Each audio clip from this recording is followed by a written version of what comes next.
When did you last notice someone go quiet the moment you walked into a room, not from discomfort, but from something closer to caution? Think about the coworker who stops mid-sentence and rephrases when you join the conversation.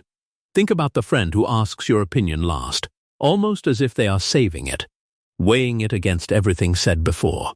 Think about the family member who never interrupts you, even when they interrupt everyone else at the table without a second thought. You have felt this before. You noticed it, filed it away, and then talked yourself out of it. You told yourself it was nothing, a coincidence, a mood, a fluke of timing. And yet the pattern kept repeating, in rooms you didn't choose, and around people who owed you nothing. There is a gap between what people show you and what they actually feel about you. Most people live inside that gap without ever naming it. It shows up as a low static hum of self, doubt or restlessness that has no clear source, a quiet refusal to believe the evidence sitting in front of you. You assume you are imagining the deference. You assume it is politeness, or luck, or a mistake that will eventually correct itself. Carl Jung, in 1928, writing in 2 essays on analytical psychology, described a phenomenon he called unconscious deference, the process by which one person's unconscious mind recognizes another's psychological weight and authority long before the conscious ego is willing to admit it out loud. Respect, in this framing, is not first a decision, it is first a reflex. The body and the unconscious register it before the mouth catches up. This is worse than simple insecurity. It is not that you feel unworthy. Plenty of people feel unworthy and still receive open, obvious respect from everyone around them. This is quieter and stranger than that. Not insecurity. Not modesty. Not humility. Unconscious deference signals that are already being given to you, consistently, by people who have not yet let themselves say it. This video is going to show you the mechanism Jung uncovered, the specific, repeatable signs your unconscious mind is picking up on long before your conscious mind gives itself permission to believe them. We will walk through what respect actually looks like at the level of behavior, why it so often disguises itself as something else, and what to do once you can finally see it clearly.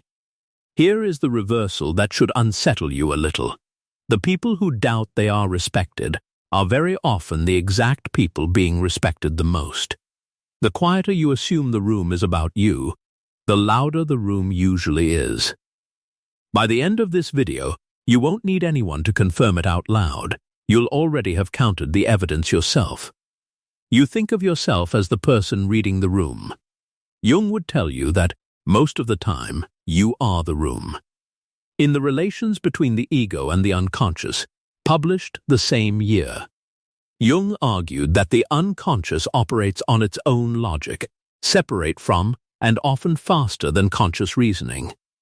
People do not consciously decide, line by line, how much psychological space to give you.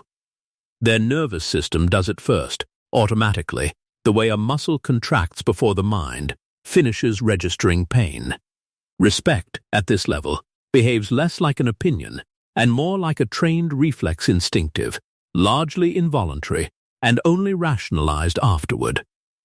Watch for 4 symptoms, because they are the visible edge of an invisible current. First, people over-explain themselves to you. Not because you demanded it, but because some part of them wants your approval before you've asked for anything. Second, people go quiet right before they disagree with you, as if bracing for impact that never becomes necessary. Third, people remember what you said, precisely, days or weeks later, details that would be lost with anyone they considered unimportant.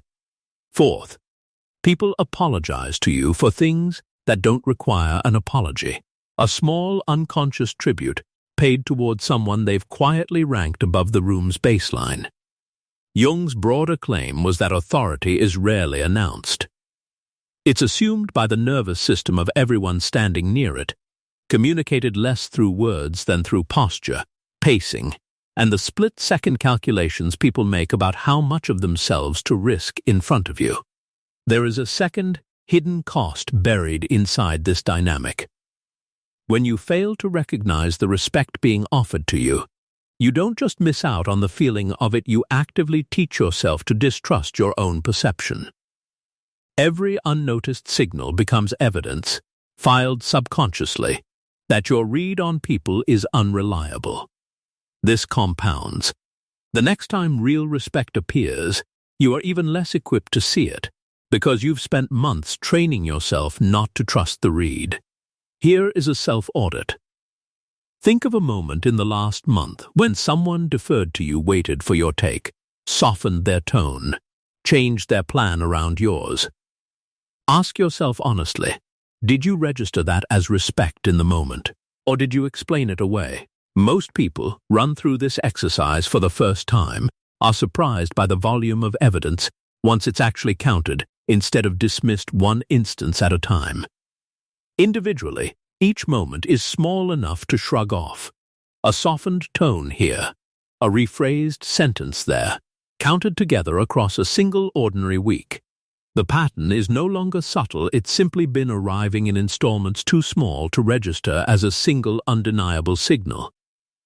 There is a healthy version of this awareness and a destructive one. The healthy version notices the pattern and integrates it quietly, without needing constant external proof. The destructive version turns into a hunger for confirmation checking, testing, fishing for validation in every interaction. Here is the one-line diagnostic. If you can sit with the signal without needing someone to say it out loud, it's integration. If you need it said out loud to believe it, it's still hunger. The next part examines why this blindness feels less like an accident and more like something you've convinced yourself is wisdom. If this content is making sense to you, click the subscribe button and subscribe to the channel. Thank you for your support. Unconscious deference doesn't feel like a choice. It feels like accuracy. It feels like the one clear-eyed read in a room full of people flattering themselves. Jung, in Psychological Types, argued that the mind constantly builds self-protective narratives, and the most convincing ones don't feel like narratives at all, they feel like plain observation. Discounting the respect you're given is not a neutral act. It is itself a better quiet, standing claim that you know better than the accumulated evidence in front of you. Inaction here, the refusal to update your self-image, is not the absence of a belief. It is the active maintenance of one. The structure that keeps this belief alive is almost elegant in its design. It's unfalsifiable by construction. Every instance of deference gets reinterpreted as politeness, luck, or misunderstanding, so no amount of evidence can ever break through. And the threshold for real proof keeps moving. Today, they'd have to say it outright. And if they did say it outright, the goalposts would shift again, toward needing it repeated, or needing it from someone else, or needing it in writing. The belief is never actually tested. It is only ever protected. Here is a practical diagnostic. Go back to the last time you held this exact belief that the respect you were seeing wasn't real in a comparable situation. What actually happened? Did the pattern eventually prove itself in ways you couldn't argue with? Most people run through this exercise honestly, find that the pattern always eventually surfaces undeniably: a promotion, a confession, a colleague finally saying the thing they'd been unconsciously performing for months. The belief wasn't protecting you from being wrong. It was only delaying the moment you'd have to admit you were right all along. The first real exit from unconscious deference is not confidence. It is not a pep talk. It is simply seeing the belief for what it is: a maintained position, not a neutral fact. Notice how the belief recruits allies. It borrows the language of humility, so that discounting your own standing feels virtuous rather than defensive. It borrows the language of realism, so that dismissing the evidence in front of you feels like clear thinking rather than avoidance. This is what makes it so durable. A belief that announced itself, honestly, I am refusing to update, because updating is uncomfortable, would be easy to dismantle. A belief dressed as modesty is not. There's a reason this particular disguise is so effective. Jung noted that the persona, the mask a person shows the world, is not simply a lie layered over the truth. It is often mistaken for the truth by the very person wearing it. The self-image of the modest one, the realistic one, the one who doesn't need validation, becomes so familiar that it stops feeling like a story and starts feeling like a fact about your character. You are not lying when you tell yourself this. You have simply rehearsed the story long enough that it no longer feels like a story at all. The next chapter puts a number on what maintaining that belief actually costs you. Think of this as a ledger. On one side, the cost of accepting that you are respected, a brief, finite discomfort. The strange vertigo of updating a self-image you've held for years. On the other side, the cost of refusing to accept it, diffuse, invisible, and compounding, charged to you in small installments you barely notice you're paying. Give that invisible cost some texture. It's the extra 90 seconds you spend rehearsing a sentence before a meeting because you don't trust that your voice already carries weight in that room. It's the apology you insert into an email that didn't need one. It's the promotion conversation you postpone for another quarter because you've decided, privately, that you haven't yet earned the standing you have in fact already been given by everyone around you. Jung wrote about the erosion of psychological capacity that comes from living in permanent self. Doubt the idea that unexamined inner conflict doesn't stay contained. It leaks outward and drains energy from everything adjacent to it. Every domain where you underestimate your standing pulls resources from the domains where you'd otherwise be decisive. It shows up in places that have nothing to do with the original relationship, a harder time making unrelated decisions, a shorter fuse in conversations that used to feel easy, a low-grade fatigue that doesn't trace back to any single cause because it isn't coming from one. Here is the inversion, stated plainly, the cost of deciding, of simply accepting the respect that is visibly, repeatedly being shown to you is cheaper than what you are already paying to avoid deciding. Run that backward through your own history. How long have you actually known, on some level, that people treated you differently than you gave yourself credit for? A year? Longer? Multiply that stretch of time by the small daily tax of second-guessing it, and the total cost dwarfs the one-time discomfort of simply accepting it. There's a consistent pattern among people who finally do accept it.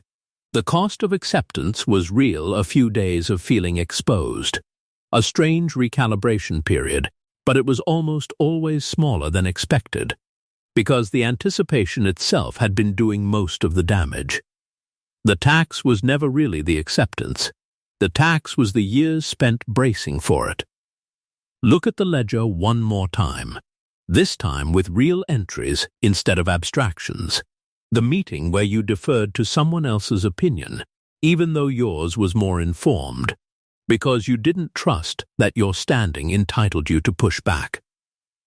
The introduction you didn't make, because you assumed the person on the other end wouldn't value being connected to you specifically. The raise you didn't ask for, priced not by what you were worth, but by what you assumed the room thought you were worth. None of these were single catastrophic losses. Each one was small enough to explain away in isolation. Add them together across a year, and the total is not small at all. Here is the closing idea for this chapter, and it will come back later. Clarity is not what precedes acceptance. Clarity is what acceptance produces. The next chapter breaks down why this particular kind of difficulty resists the normal solution information and what it actually responds to instead. Jung drew a distinction that applies directly here between problems that dissolve the moment you have enough information and problems that don't move no matter how much information you gather. Call this second category, for our purposes, standing blindness, the specific difficulty of seeing your own social position clearly. which no amount of external evidence seems able to fix on its own. The mechanism behind standing blindness is an amplification loop. An idea you don't act on doesn't sit still. It generates competing images, alternate explanations. Worst-case narratives, and those images get more vivid, not less, the longer you hold them without testing them against reality. You imagine that the deference you're seeing is really just workplace courtesy, and the longer you sit with that story, the more airtight it becomes, until courtesy is the only explanation you can picture. You imagine that if you actually claimed the standing people have already given you, you'd be overstepping, and the longer you sit with that fear, the more catastrophic the imagined overstep becomes. You imagine that acknowledging your own respect out loud would sound arrogant, and the longer you rehearse that scenario, the more cartoonishly arrogant your imagined version of yourself gets. Here is the counterintuitive finding. More time does not produce more readiness. It produces a more elaborate fear. The version of the conversation you're avoiding gets worse in your head every week you postpone it, not because reality is getting worse, but because your unchecked imagination has nothing else to do with the time. The exit here is mechanical, not psychological. Act at the first real opportunity the next time someone visibly defers to you, not at the point where you finally feel ready. Because that point does not arrive on its own. Readiness, it turns out, is retrospective. It is not a precondition for acting.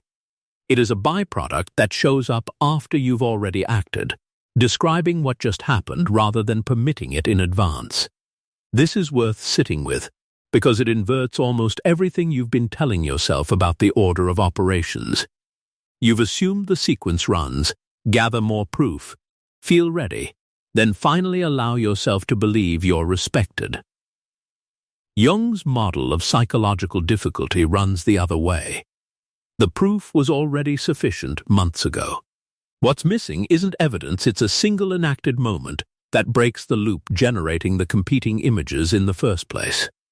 One real instance of receiving the respect instead of deflecting it does more to dissolve standing blindness than another year of quietly gathering more of the same evidence you've already been ignoring. The next chapter shows you exactly what that first action actually builds and why the metaphor you've been using for it is wrong. Here's a metaphor worth correcting. You've probably been picturing acceptance of your own standing as a door something you walk through once into a permanently better version of your life. That's the wrong image. The right one is a different version of the self, built the same way any trained capacity is built, through repetition, not through a single threshold crossing. Jung described character not as a fixed trait handed to you at birth, but as a trained pattern, something closer to a habit worn into shape through repeated practice than a fact about who you innately are. This matters here because it means the ability to recognize and hold your own respected standing isn't something you either have or don't. It's something you build, one instance at a time. There's a behavioral principle underneath this, resolutions that stay purely internal thoughts, intentions, private realizations, produce essentially no lasting change on their own. Only enacted resolutions, ones that touch actual behavior in the world, reorganize anything. You can decide, privately, 100 times, that you are respected, and nothing will shift until that decision shows up in how you act the next time it's tested. So here is one concrete instruction, doable in the next 24 hours. The next time someone defers to you, asks your opinion last, softens their tone, apologizes without needing to do not deflect it. Do not say, "Oh, it's nothing," or change the subject. Simply receive it. Say thank you, or nothing at all, and let the moment stand instead of shrinking it. Act at the first real opportunity, not the best one. This matters because delay doesn't just cost you time, it lets the old resistance reorganize. The version of you that deflects respect gets stronger every time it succeeds, and weaker every time it doesn't. The first available moment is always the cheapest one to act in, because the resistance hasn't had time to regroup. This is not a one-time fix. It's a repeated small transaction, the same way physical strength isn't built by one difficult lift, but by a pattern of ordinary ones performed consistently. The first time you let a moment of deference stand without deflecting it, it will feel exposed and slightly unnatural. That's expected, not a sign you're doing it wrong. The 10th time, it will feel closer to neutral. By the 50th, it will feel less like an act of courage and more like an accurate description of how you already move through a room. That is what Jung meant by character as trained pattern, not a switch you flip, but a groove you wear in through repetition until it becomes the path of least resistance. The life where you fully occupy the respect you're already given is not hidden from you. It's not buried somewhere you need to excavate. Something specific already surfaced while you were watching this: a name, a face, a moment you'd filed away and explained down to nothing. You know which one it is. Jung's larger point extends well past this single behavior. He argued that a certain kind of avoidance gets mistaken, over and over, for wisdom, that people confuse caution with insight, and neutrality with maturity, when often what's actually happening is a quieter form of intellectual cowardice, refusing to update a belief because updating it would cost something. The real problem was never the noticing. You noticed the deference, you noticed the quiet, the over-explaining, the apologies that didn't need to happen. The real problem is the gap between noticing it and letting yourself act on it, the space where a true observation sits unused, gathering interest on a debt you didn't need to owe. Here's the chronic versus acute reframe. Delaying this doesn't reduce the discomfort of eventually accepting your own standing. It only spreads that same discomfort out over a much longer stretch of time, taxing you in small amounts for years instead of once, briefly, now. Acute discomfort, faced directly, is almost always cheaper than the chronic version of the same discomfort stretched thin. Courage, in this framing, is not something you need to locate before you move. Courage is a product of motion. It shows up after the first step, not before it, the same way readiness does. Think back to the face, the name, the moment that came to mind earlier. Picture the next ordinary interaction with that person, not some dramatic confrontation, just the next unremarkable exchange. Picture yourself receiving whatever quiet deference shows up in it, instead of waving it off before it lands. That single, small, undramatic choice is the entire mechanism this video has been describing. Not a revelation, not a breakthrough, just one instance, followed by another, until the pattern that used to run automatically toward doubt starts running automatically toward acceptance instead. You know what you need to do. You know that you know. You know that the room has already told you, more than once, in more than one way. You know that the only thing left unresolved is whether you'll let yourself hear it. Respect delayed is still respect owed.